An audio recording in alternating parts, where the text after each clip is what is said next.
मजली बहू रानी, आप इसे भी पहन लीजिए। अब इसे कहाँ पहनूं? चल, इसे हाथ में लेकर मरूंगी। लेकिन मजली बहू रानी, अभी तो प्रलय आने में पूरे 2 घंटे बाकी है। 2 घंटे बाकी है तो क्या हुआ? 2 घंटे हम बाग गोटी खेलेंगे, खेलते खेलते प्रलय आएगी और खेलते खेलते हम मर जाएंगे। बहू रानी, आपको मौत का जरा भी भय नहीं लगता? मौत का भय?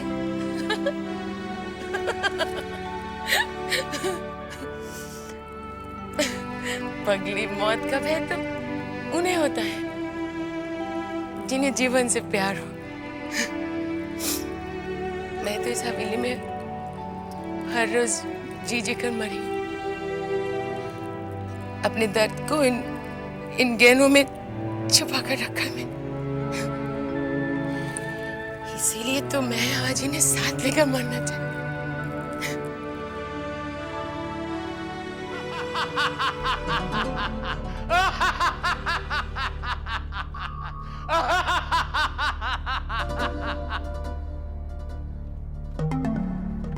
क्यों रे छोकरे, प्रलय का नाम सुनकर कांप रहा है? प्रलय आएगी, और अपने साथ सब तहस नहस कर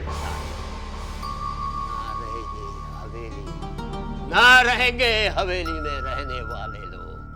चारों तरफ दिखाई देगा तो सब लाल रंग और तबाही।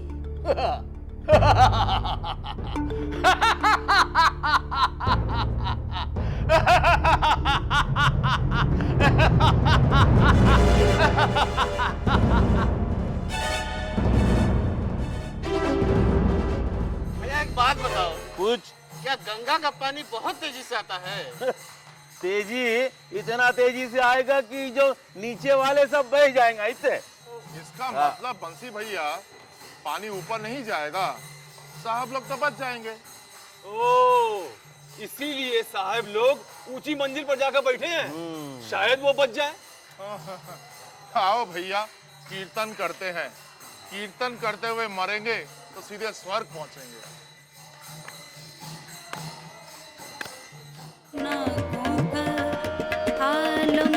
वाह वाह वाह वाह।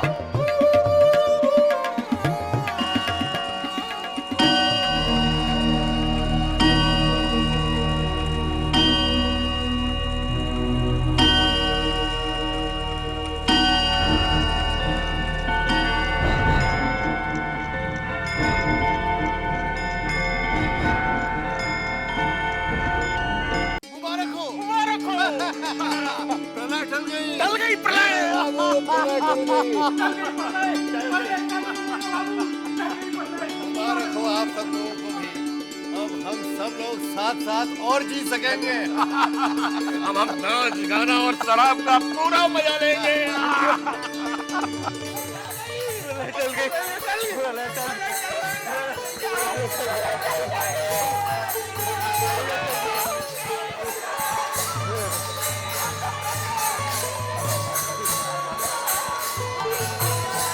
के गुरु परमहंस जी ने ठीक कहा था, कुछ नहीं होगा। वैसे मुझे अपनी चिंता नहीं थी, मुझे तो चिंता थी छोटी बहू और जवा की।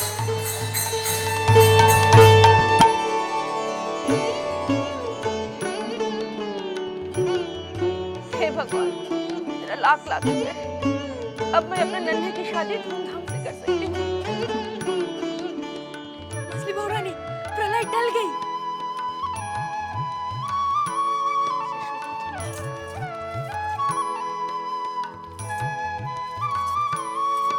मछली बहू रानी, आप फिर चुप। खैर, प्रलय आती तो भी मुझे कुछ फर्क नहीं पड़ता, नहीं आए तो भी फर्क नहीं पड़ा। जैसी हूँ वैसी हूँ।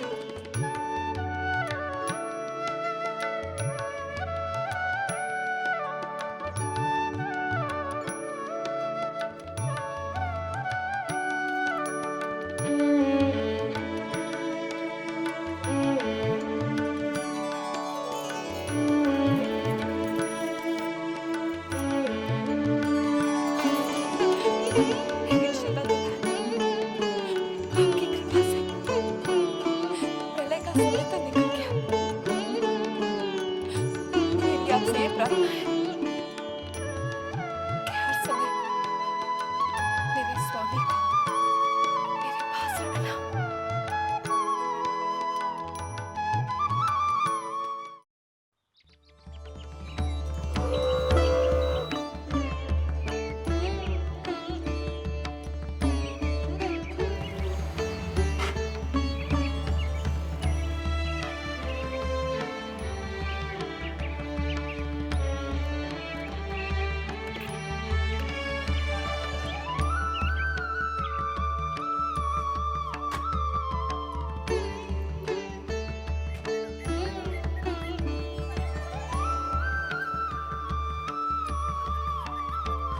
पिताजी, ये कितना बड़ा मकान है।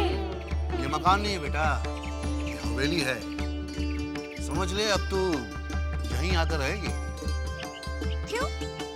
आप क्या मुझे घर से निकाल देंगे? घर से तुझे क्यों निकालूंगा भाई? तुझे विदा करूंगा। ब्याह के बाद तू यहीं तो आएगी। अच्छा, तो ये बताइए कि मेरा दूल्हा कौन है? दूल्हा वो रहा। अबुल जी, आप कैसे आना हुआ? बस उस दिन नन्ही बाबू की शादी में आपसे मुलाकात हुई, मिलने चला आया।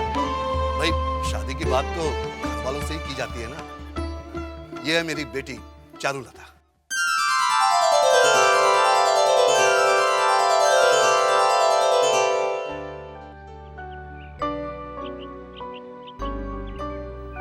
नमस्ते।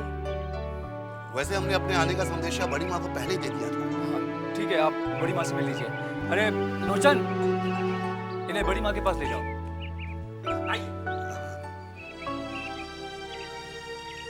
अरे बाबू जी, ये मोटर गाड़ी में कौन जमींदार आया? ये जमींदार नहीं, कोयले का व्यापारी है, आबुल दत्त। आबुल दत्त, ये नाम तो हमने पहले कभी नहीं सुना। नाम होता तो सुनाई देता ना। 1 साल पहले इसकी 1 लाख की लॉटरी निकली, उससे लाखों बना लिया।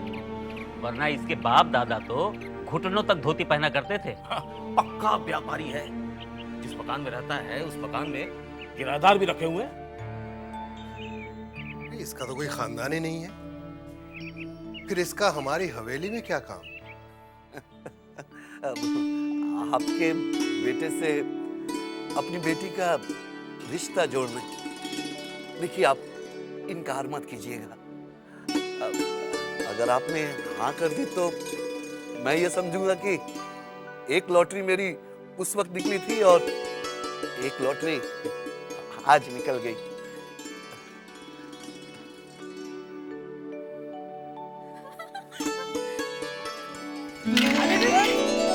कौन है तू? मैं चारुलता हूँ। मुझे काजू बहुत पसंद है। चारुलता बड़ी अजीब लड़की है।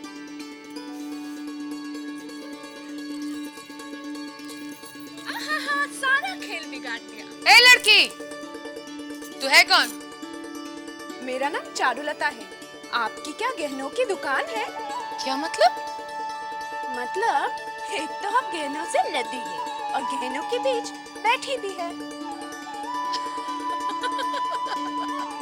ये चारुलता, तू यहाँ है? जा, तेरे पिताजी बुला रहे हैं।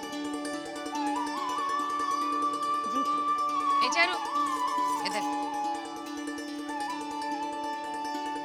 जीती रहे। बड़ी दीदी, ये लड़की है कौन? इस हवेली की होने वाली बहू। हाँ? नन्ही की बीवी? हाँ, आज हमने ये रिश्ता पक्का कर लिया है। अरे, तू हंस क्यों रही है? क्या ये हवेली की बहू बनने लायक है? क्या बक रही है तू? कमी क्या है इसमें? यही तो कह रही हूँ, किसी चीज की कोई कमी नहीं है बड़ी दीदी। देख लेना, एक दिन ही आसमान में दिए जलाएगी। अब क्या कम थी मुझे? याद है जब पहली बार मैं तुझे पसंद करने गई थी तो तू जमीन पर पड़ी पड़ी गा नहीं रही थी? जब देखो तब बत्ती से निकालती रहती है। अरे ध्यान से सुन, मजले से कह देना ये रिश्ता पक्का कर, मुझे लड़की पसंद वो तो मैं कह दूंगी, लेकिन आप 64 बार पैर नहीं धुलाएंगे? क्यों? मेरी होने वाली बहू ने पैर छुए। हाँ ठीक है, लेकिन वो काजू जो खा रही थी। क्या? हाँ झूठे हाथ से पैर छुए आपके। क्या कह रही तू? हे राम! अरे गिरी! ए गिरी! कहाँ गई तू? गिरी! क्या बात है मजली बहू, अचानक हमें क्यों बुलवा भेजा? बड़ी माँ का संदेशा देने के लिए कि संदेशा? ऐसा कौन सा संदेशा जो बड़ी माँ ने हमसे नहीं कहा, तुमसे कहलवाया? शायद इसलिए कि जिस मुंह से वो हमेशा बड़ी बड़ी बातें बोलती आ रही हैं, उसी मुंह से छोटी बात कैसे बोलती है? मजली बहू, हमसे पहेलियां न बुझाया करो, साफ साफ कहो कि क्या बात है। बड़ी दीदी अपने लाडले बेटे नन्हे का ब्याह पक्का कर दिया है। क्या? अच्छा, कहाँ के जमींदार है? वो तो पता नहीं, लेकिन आज वो अपनी बेटी को लेकर मोटर गाड़ी से आया था। काबुल दत्त है? लीजिए, नाम भी मुझे आप ही से पता चला। क्या वो बहुत बड़े जमींदार हैं? जमींदार? जमींदारी तो बहुत दूर की बात है, वो तो कोयले बेचता है, कोयले। हाय राम, बड़ी माँ की नाक तो बहुत लंबी थी, अचानक सिकुड़ कर छोटी कैसे हो गई? मजली बहू, बड़ी माँ के लिए इज्जत से बात करो। कमाल है, जिन्हें अपने खानदान की इज्जत का ख्याल नहीं, उन्हें तो कोई कुछ नहीं कह रहा है, मुझे ख्याल रखने के लिए कहा जा रहा है। नहीं, बड़ी माँ से हम बात करेंगे। ये रिश्ता करने के पहले सोचना चाहिए था। अरे कहाँ हाबुल दत्त और कहाँ हम। हाबुल दत्त की औकात ही क्या जो हमारे सामने खड़ा रह सके।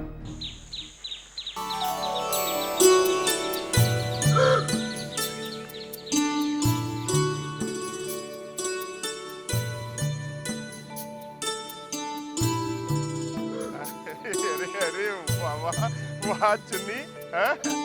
तुमने भी हवा गाड़ी खरीद ली है? बैठने से कैसा लगता है? जैसे हवा में उड़ रहे हो। सच? तो बहुत मजा आता होगा। तुम्हें भी इसमें बिठाकर घुमा दूंगी, लेकिन अभी मुझे छोटे बाबू के पास जाने दे। उनकी तबीयत पूछने आई हूँ। तुम यहीं रुको, मैं बंसी को खबर करता हूँ।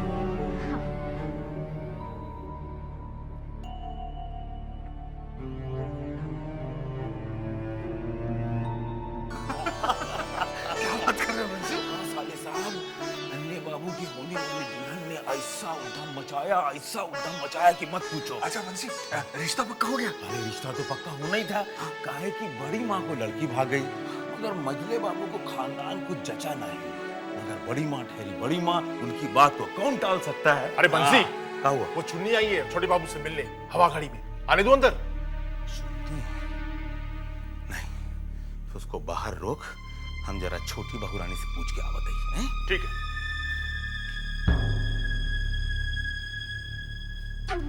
चुन्नी,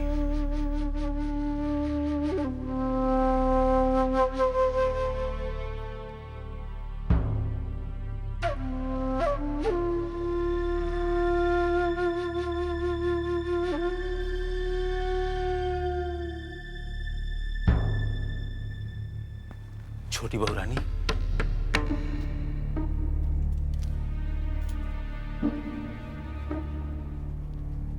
क्या है रे बंसी? वो चुन्नी भाई आई है छोटे बाबू से मिलने। क्या? कहाँ है वो? हवेली के बाहर खड़ी है। वो यहाँ तक आ पहुंची और तू मेरे पास क्यों आया है? वहीं बाहर से नहीं भागा सकता था? और अगर तुझसे ना हो तो ब्रिज सिंह से कह दे, वो उसे भगा देगा। बहू रानी, अगर छोटे बाबू को पता चल गया ना, तो मेरी खाल खींच लेंगे। सुन बंसी, मैं भी इस घर की छोटी बहू हूँ। मैं तुझे आज्ञा देती हूँ, जाके कह दे उसे कि छोटे बाबू से नहीं मिलना चाहते। और ध्यान रहे, अगर उसने इस हवेली में कदम रखा तो तुम दोनों भाई बहन की नौकरी गई, समझा? क्या हुआ रिचल जी? देखिए ना, चुन्नी बाई आई है छोटे बाबू से मिलने। तू अभी भी यहाँ खड़ा मेरा मुंह क्या ताक रहा है? जा भगा दे उसे।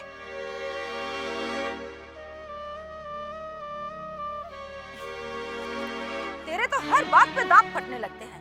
दांत नहीं, मुंह बोलो बड़ी दीदी। छोटी तुझे कौन समझे? ये मर्द भी रेशम के कपड़े की तरह होते हैं, इनका शुद्ध क्या और अशुद्ध क्या।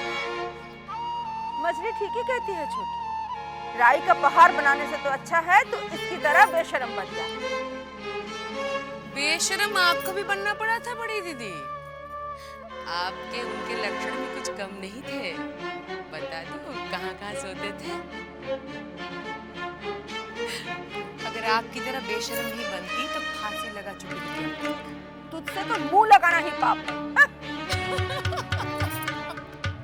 मुंह तो लगा लिया बड़ी दीदी, अब तो 64 बार मुंह भी धोना पड़ेगा।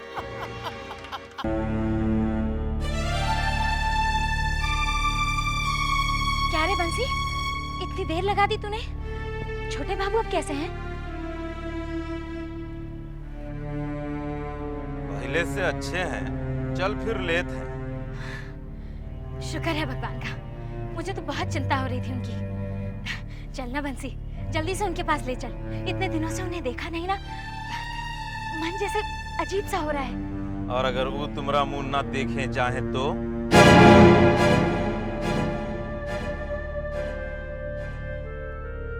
क्या क्या कहा तूने?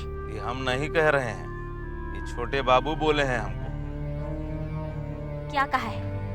साफ साफ बता। हम तुम्हारा संदेशा लेके गए थे छोटे बाबू के पास। वो बोले हैं कि तुमको घर के अंदर नहीं घुसने देना। वो तुम्हारा शकल नहीं देखना चाहते हैं। नहीं, झूठ बोल रहा है तू।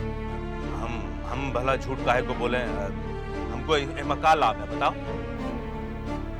तो फिर मुझसे नजरें क्यों चुरा रहा है बंसी? मैं काहे को नजरें चुराऊंगा?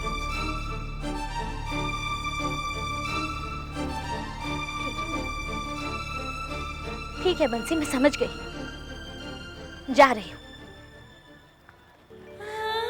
मेरे लिए इतना ही काफी है कि छोटे बाबू अब ठीक है।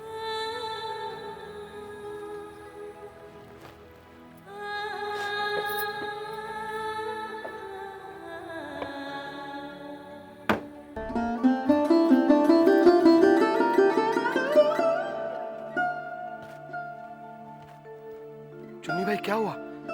छोटे बाबू से मिला ही? बंसी कहता है कि छोटे बाबू मेरी शक्ल नहीं देखना चाहता। उसने मुझे गेट से ही रवाना कर दिया।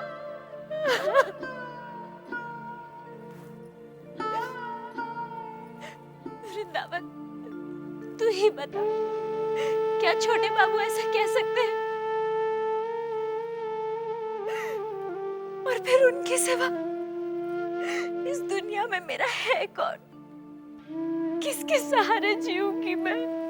चुन्नी भाई, छोटे बाबू ऐसा कभी नहीं बोल सकते। और तुम तो बंसी को जानती हो, वो तुमसे कितना जलता है। फिर मैं क्या करूं? अपने दिल को कैसे समझाऊं? जब तक छोटे बाबू का चेहरा ना देख लूं, मेरे दिल को चैन नहीं मिलेगा। किस तरह अपना संदेशा उन तक पहुंचाऊं?